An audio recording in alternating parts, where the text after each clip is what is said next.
Olá, eu sou o Cláudio Ribeiro e essa é a terceira parte da série Brincando com o Z. Nesse vídeo vou falar sobre primitivos ou primitives, subdivisions, subtools, polygroups, transpose e z-spheres. Vamos nessa! Dessa vez não vamos iniciar carregando o default DynaMax, mas vamos começar um projeto do zero, começando a partir de um primitivo. Vou fechar o Lightbox teclando a vírgula. Os primitivos são objetos paramétricos, ou seja, com parâmetros ajustáveis. Utilizados como formas básicas para escultura, são objetos que você não pode esculpir até serem transformados em polymesh, malha de polígonos, a massinha virtual do ZBrush. Você pode encontrar os vários primitivos do ZBrush na palheta Tools. Todos esses objetos, chamados de 3D Meshes, são os primitivos do ZBrush. Vou escolher um, o Sweep Profile 3D, arrastá-lo sobre o canvas e teclar a letra T para entrar em modo de edição 3D. Repare o botão acionado. Este alerta me avisa que para que eu possa esculpir este objeto, primeiro preciso transformá-lo num polymesh. Não podemos esculpi-lo ainda, mas podemos modificar sua forma através dos parâmetros em Tool, Initialize, inicializar. Esses parâmetros variam de primitivo para primitivo. Alguns primitivos contêm somente os sliders para ajuste. Em outros, vai encontrar as Adjustment Curves, ou curvas de ajuste. Elas também são encontradas em outras áreas do ZBrush. Alteramos essas curvas ajustando os seus pontos. Para mover, clique e arraste sobre um ponto. Para alterar a área de influência, clique sobre o círculo ao redor do ponto. Para criar um novo ponto, clique sobre a linha. Para deletar, arraste o ponto para fora da janela e solte. Para transformar um ponto curvo em um ângulo, arraste para fora da janela e retorne sem levantar a caneta ou soltar o clique. Antes que você possa esculpir um primitivo, devemos transformá-lo em uma polymesh. Em Tools, Make Polymesh. Observe que uma nova ferramenta foi criada, selecionada e tem PM3D adicionado à frente do nome. Esses primitivos são bem flexíveis e capazes de criar formas bem complexas. Vale a pena explorar a fundo as suas propriedades. Observe que não estamos trabalhando mais no modo DynaMesh. Estamos no modo Polymesh, onde a resolução do objeto não é controlada pela resolução do DynaMesh, e sim pelas subdivisões dos polígonos. Partindo da subdivisão 1, que é o objeto original, para subdividi-la, vou em Tool, Geometry, Divide, ou utilizar o atalho Ctrl D no Windows ou Command D no Mac. Cada vez que subdividimos um objeto, cada um dos seus polígonos é dividido em 4. Vou subdividir o objeto mais uma vez com o atalho Command D. Observe o Active Point. Quando um objeto tem subdivisões, tornam-se disponíveis os botões Lower Res e Higher Res, baixar e aumentar a resolução, equivalente aos atalhos Shift D e D respectivamente. Assim podemos navegar pelas subdivisões do objeto. As modificações feitas em uma subdivisão afetam as outras subdivisões. Para fazer modificações nas formas primárias, você deve utilizar as divisões mais baixas. Para as formas secundárias, as subdivisões medianas. E para as terciárias, as mais altas. Um objeto pode ter vários milhões de polígonos, dependendo do seu sistema. Para saber o número máximo que o seu sistema está configurado, pode ir em Preferences ou Preferências, MEM, de memória, Max Poly per Mesh, máximo de polígonos por malha. Sugiro que não altere esse número. Esse modo de trabalho é bem diferente do modo DynaMesh. Nesse modo, a sua topologia inicial impõe uma limitação ao que você pode esculpir, pois a malha base, a Base Mesh, é que vai ditar o caminho que a sua escultura vai tomar. Por falar em malha base, vou apresentar a você as Z-Spheres, as esferas especiais do ZBrush, perfeitas para o primeiro passo exploratório de personagens. Só para relembrar, vou sair do modo de edição 3D, pressionando a tecla T no teclado, equivalente ao botão Edit. e usar a combinação de teclas Command-N para limpar o canvas, porque no momento em que eu desliguei o modo de edição 3D, eu soltei ou dropei o objeto sobre o canvas no modo 2.5D. A Z-Sphere é um tipo de primitivo especial. Para utilizá-la, precisamos entrar no modo de edição 3D. Vou escolher a estrela, arrastá-la sobre o canvas e entrar no modo de edição teclando a letra T. Agora já posso escolher a Z-Sphere. Como todas as outras funções que você aprendeu até agora, as Z-Spheres também têm muitas opções. Você vai aprender aqui só o básico. Combine as Z-Spheres com o Dynamesh e a sua brincadeira com o Z vai ficar ainda mais divertida. Traga sua atenção para esses 4 botões: Draw, Move, Scale e Rotate. Desenhar, mover, escalonar e girar, bem como seus respectivos atalhos Q, W, E e R. Para trabalhar de maneira rápida e eficiente com as Z-Spheres, vamos usar esses atalhos com frequência. Essas teclas, quando usadas com Polymesh ou Dynamesh, têm a mesma função, mas são utilizadas de maneira diferente. É o chamado Transpose. Você vai aprender sobre Transpose mais adiante. E também são totalmente diferentes dos botões de navegação Move, Scale e Rotate. A simetria também funciona com as Z-Spheres, a letra X no teclado. Para trabalhar com uma Z-Sphere de cada vez, eu diminuo a influência do brush, reduzindo o Draw Size, a letra S no teclado. Também gosto de trabalhar com o Grid Floor ligado. Shift P. Vou ligar e desligar a perspectiva conforme necessário. Geralmente, quando utilizo Move, Scale ou Rotate, a perspectiva vai estar desligada. Letra P no teclado. Vamos fazer um humanoide básico com as Z-Spheres. Essa Z-Sphere que desenhamos inicialmente é chamada de root, ou raiz. Todas as outras partem dela. Para o humanoide que vamos desenhar, vou utilizar essa Z-Sphere como a pelvis. Como estou com a simetria ligada, ao chegar no eixo central, meu cursor fica verde. Isso me diz que vou desenhar uma única esfera no centro. Vou criar a Z-Sphere que representa o torso. Observe o cursor verde. Nessa mesma Z-Sphere, vou criar mais uma em cima para o pescoço. E graças à simetria, mais 2 nas laterais, para representar os braços.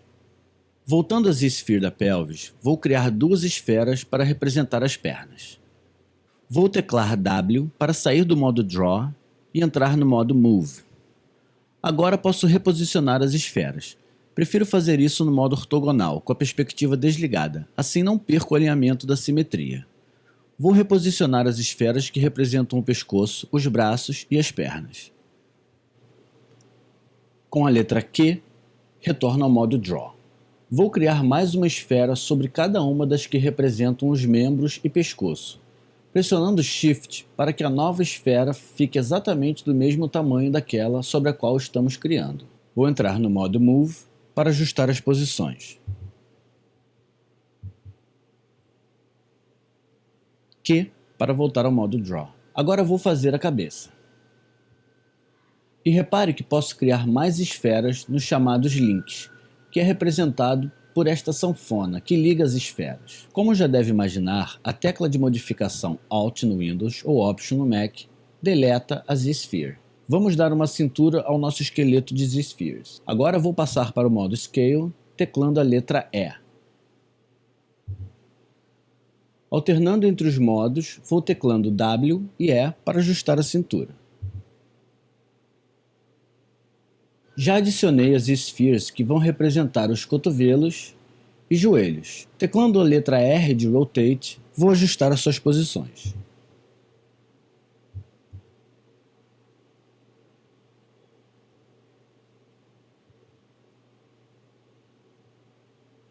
Vamos fazer uma revisão geral no nosso esqueleto de Z-Spheres, ajustando e reposicionando as partes que temos até agora, utilizando os atalhos W, E e R para mover, escalonar e girar as partes conforme necessário.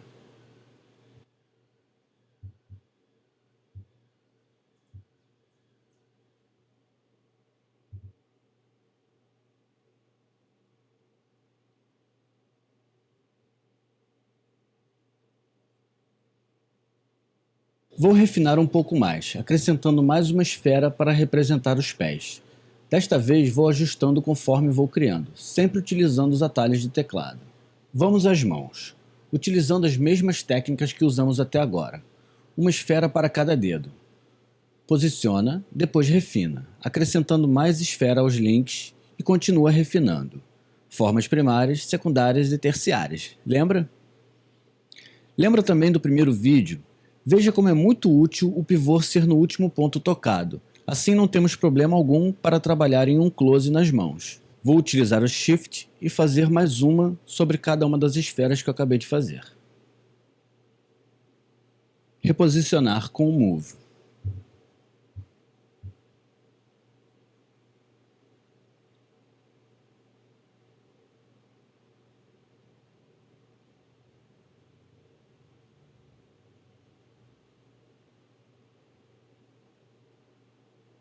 Rotate.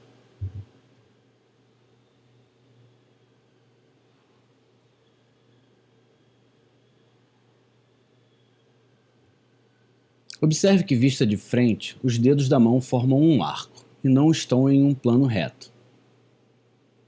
Vou criar as esferas intermediárias, voltando ao modo Draw.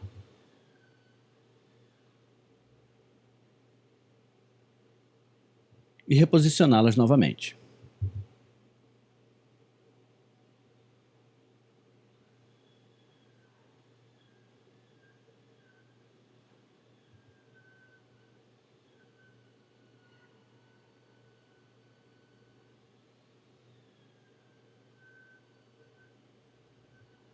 Também posso utilizar o Scale clicando nos links.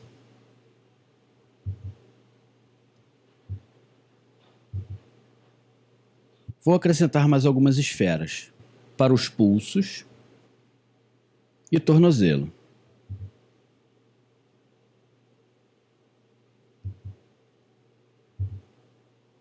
O nosso esqueleto humanoide de Z-Spheres está pronto. Para ver como isso se traduz em uma Polymesh, vou teclar a letra A, equivalente a Tool, Adaptive Skin, Preview, Ferramenta, Pele Adaptável, Pré-visualizar. O Slider Density, densidade, refere-se ao número de subdivisões que estamos criando automaticamente com o Adaptive Skin. Para efetivar o Adaptive Skin, vamos em Tool, Adaptive Skin, Make Adaptive Skin. Foi criada uma nova Tool, mas desta vez ela não foi selecionada automaticamente. Vou desligar a pré-visualização e escolher a nova Tool. Repare que a nova ferramenta tem a palavra Skin adicionada à frente do nome, e ela veio com as 3 subdivisões que selecionamos no Slider Density. Uma das vantagens de se trabalhar no modo Polymesh é a utilização de polygroups, literalmente grupos de polígonos. Elas também podem ser utilizadas com Dynamesh, mas de uma forma um pouco diferente. Várias funções avançadas no ZBrush utilizam os polygroups. Vamos começar pela sua utilização mais básica, antes aproveitando e aprendendo mais uma função com as teclas de modificação. Dessa vez são 2 e até 3 ou 4 teclas simultaneamente. A combinação das teclas Ctrl+Shift aciona um terceiro grupo de brushes alternativos. Repare que o cursor agora fica branco, da mesma maneira que a tecla Shift sozinha aciona o Smooth, cursor azul, e a tecla Command no Mac aciona o Mask, cursor amarelo. Pressionando Ctrl+Shift, vamos acionar o brush Select Rect, ou Select Rectangle, retângulo de seleção. Com esse brush, você vai esconder a parte do objeto que não está dentro do retângulo. Vou pressionar as teclas, clicar e arrastar do canvas para o objeto, como fazemos com o Mask. Se ao invés disso você quiser esconder os polígonos dentro do retângulo, mantendo as teclas pressionadas, vai adicionar a tecla Option. Agora estou pressionando Ctrl, Shift, Option. Em ambos os casos, pode ainda pressionar junto à barra de espaço, para mover a seleção. Ctrl, Shift, Option, mais a barra de espaço. Pronto, já temos um acorde. A tecla Option no Mac ou Alt no Windows sempre inverte o efeito do brush, seja um brush padrão, de máscara ou de seleção. Para mostrar os polígonos escondidos e esconder os visíveis, você vai fazer um pequeno retângulo no canvas com Ctrl+Shift. Para mostrar tudo novamente, vou dar um clique rápido sobre o canvas com as teclas pressionadas. Vou enquadrar o objeto acionando o Frame, tecla F, e acionar o Polyframe, teclando Shift F. Repare as cores. Cada cor que você vê aqui representa um polygroup diferente. Eles foram criados automaticamente quando usamos o Adaptive Skin. Com o brush de seleção de polígonos, tecla Ctrl Shift, cursor branco, você pode clicar em um polygroup para esconder todos os outros. Clicando sobre o polygroup que fica, inverte a visualização. Pode continuar escondendo os outros polygroups, clicando sobre eles, sempre com as teclas Ctrl Shift pressionadas. Clicando diretamente sobre o canvas, mostramos tudo novamente. Separar a malha em polygroups traz várias vantagens ao processo de escultura. Uma delas é focar o processo em áreas específicas. Por exemplo, você pode esconder todo o corpo e focar a sua escultura exclusivamente na cabeça. Outra vantagem é poder esculpir em áreas de difícil acesso. Você pode esconder o braço para trabalhar nas costelas. Você pode criar seus próprios polygroups. A maneira mais comum é deixar visível o que você quer tornar um polygroup e clicar em Tool, Polygroup, Group Visible. Agrupar os polígonos visíveis. Vou agrupar toda a perna em um único polygroup.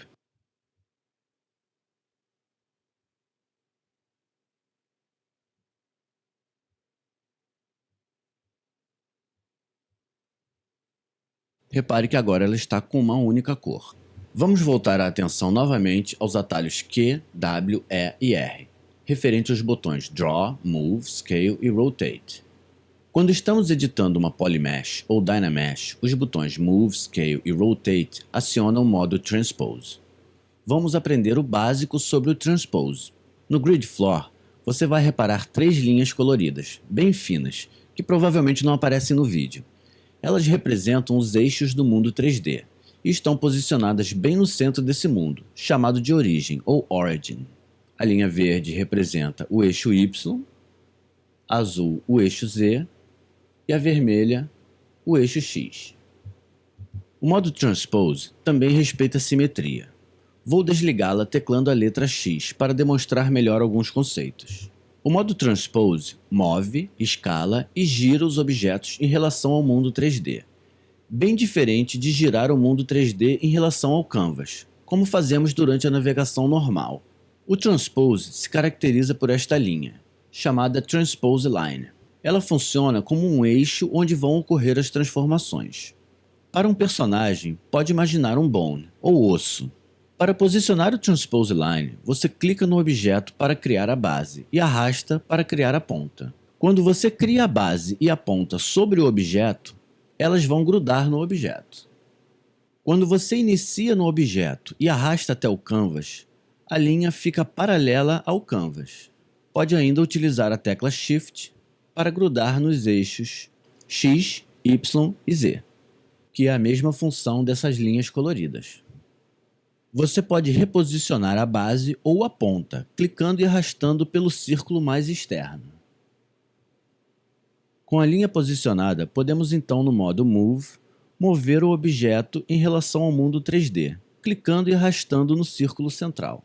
No modo Scale, escalonamos o objeto nas 3 dimensões, clicando no círculo da ponta. No modo Rotate, o círculo base se torna o pivô e pegamos o círculo da ponta para girar em torno do pivô. Vou dar alguns undos. Além de atuar nos objetos por completo, você pode proteger partes do objeto com as máscaras e atuar somente nas partes sem máscaras.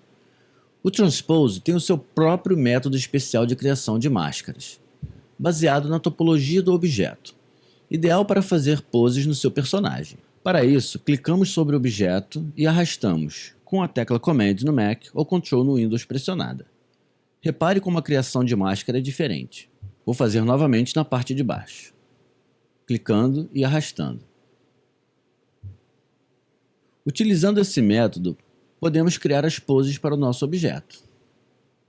Uma vez criada a máscara, vou refazer a linha de Transpose mais ou menos onde seria o osso da perna.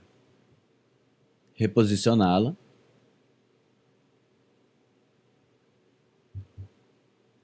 E girar.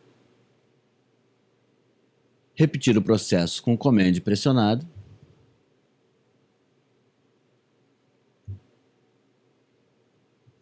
Vou mudar para o modo Move.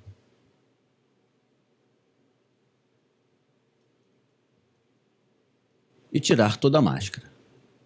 Você também pode utilizar o método de arrastar a máscara. Para pintar a máscara do modo normal, pressione Q para voltar ao modo Draw. Pinte a máscara e retorne ao Transpose, com W, E ou R. Vou retornar ao modo Draw com a tecla Q. Agora eu vou explicar como trabalhar com as subtools. Antes vou dar alguns undos. Vou sair do modo Polyframe. Mais atrás, vimos a configuração Max Poly Per Mesh. Essa malha é uma tool, e como já sabemos, podemos ter mais de uma subtool. Uma das vantagens de se trabalhar com subtools é que podemos ter o número máximo de polígonos por malha para cada subtool. Assim, se o seu limite é de 10 milhões de polígonos por malha e você tem 10 subtools, seu objeto pode ter 100 milhões de polígonos.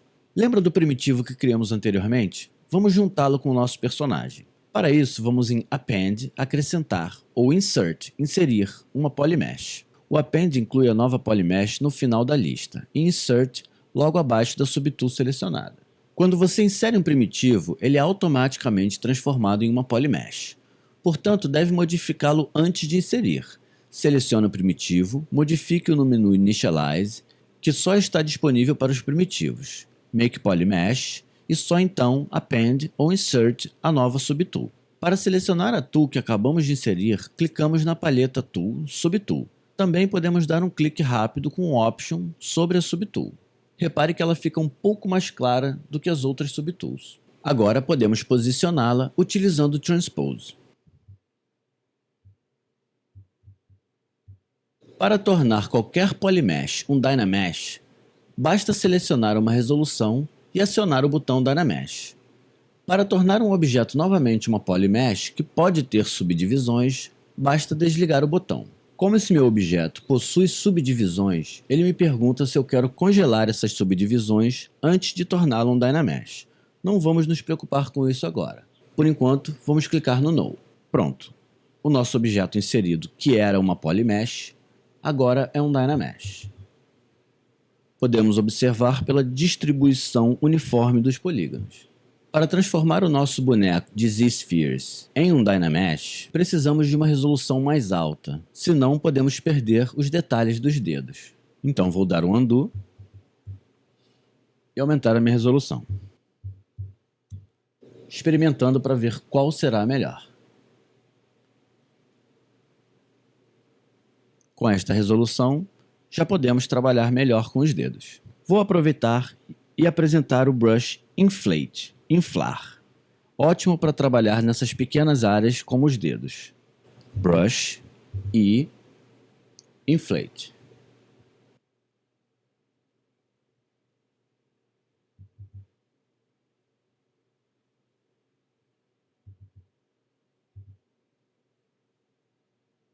Quando você transforma sua Polymesh em um Dynamesh, você perde os Polygroups, a não ser que esteja com o botão Groups acionado. Mas no Dynamesh, todas as malhas são fechadas, e ele vai tentar separar os seus Polygroups em peças distintas, e pode não ser o resultado que espera. Essa é uma função avançada do Dynamesh. Para um processo mais fluido, também aconselho você a trabalhar com o botão Project desligado. Também podemos unir as nossas subtools. Essa é a função do Remesh. Observe que ele criou uma nova subtool com a união das duas outras tools que tínhamos. Vou selecionar e deletar a nova subtool. Uma outra maneira de fazer isso é usar o Merge, ou unir, para juntar as subtools em uma única subtool, e com o Dynamesh reagrupá-las. O Merge Visible vai unir todas as subtools em uma única tool, respeitando a visibilidade de cada uma delas, que pode ser alternada através do ícone dos olhos. Com o Merge Visible, somente as subtools visíveis serão agrupadas. Então temos uma nova tool com o nome Merged, ou unida, acrescentada ao início do nome dela. Podemos então agrupá-las indo em Geometry, Dynamesh, vou desligar o Project, selecionar uma resolução um pouco maior e acionar o Dynamesh. A nossa ferramenta agora é uma única malha contínua. Agora você pode também utilizar o Mesh Extract, ou simplesmente Extract, extrair malhas como uma subtool, muito útil para criar peças de roupas para os seus personagens. Vou acionar novamente a simetria. Pintando uma máscara sobre o objeto, podemos criar uma cópia dessa área como uma subtool, com espessura determinada pelo slider Thickness.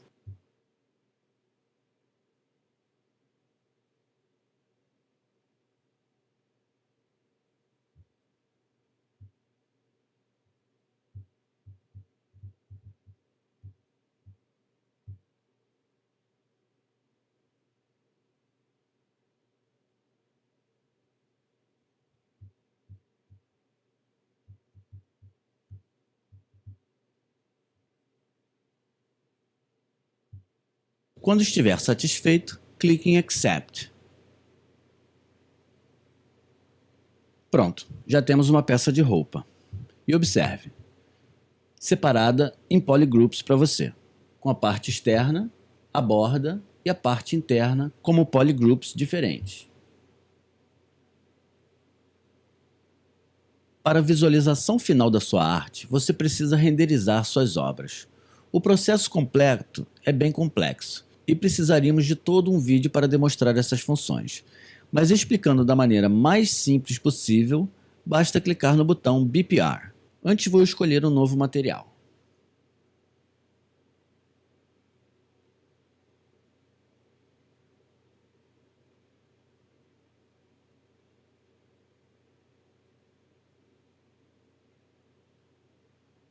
Observe que agora temos inclusive as sombras. Mas no caso, o nosso objeto está muito grande em relação ao grid floor, onde é projetada a sombra.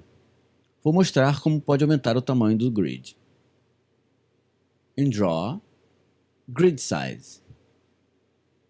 Vou utilizar o BPR novamente. Agora você está pronto para mostrar suas obras de arte. Vou ensinar rapidamente mais uma coisa, para que você possa compartilhar suas criações em vídeo. Assim, ficarei feliz em poder ver suas obras de arte. Vamos aprender a fazer um vídeo turntable, um vídeo em 360 graus da sua obra. No menu Movie, vamos fazer primeiro alguns preparativos. Vou colocá-lo aqui ao lado para facilitar. Vamos selecionar Dock, para gravar somente a janela do canvas, e Large, para gravar em 100% do tamanho da janela. Não quero nenhuma imagem sobre o objeto, então vou em Overlay Image, Opacity, 0. Também não quero uma imagem tela cheia no início e no final do meu movie. Title Image, Fade In 0, Fade Out 0. Agora vou posicionar para uma boa renderização e renderizar com o BPR. E agora basta clicar em Turntable. Vou aguardar enquanto ele renderiza todos os quadros. Pode levar algum tempo, dependendo da complexidade do seu objeto, número de materiais, número de subtools, etc.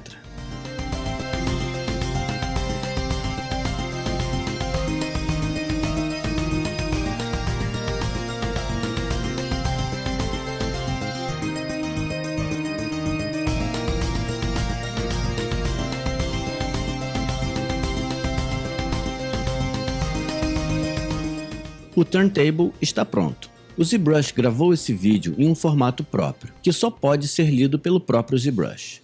Vamos assisti-lo clicando em Play Movie. Se não gostou e quiser gravar outro, apague o que está na memória clicando em Delete. Caso contrário, ele vai acrescentar ao final do movie já existente. E finalmente, vamos exportar a nossa turntable para poder ser editada ou ser assistido em qualquer outro player, ou ainda fazer o upload para o YouTube, por exemplo.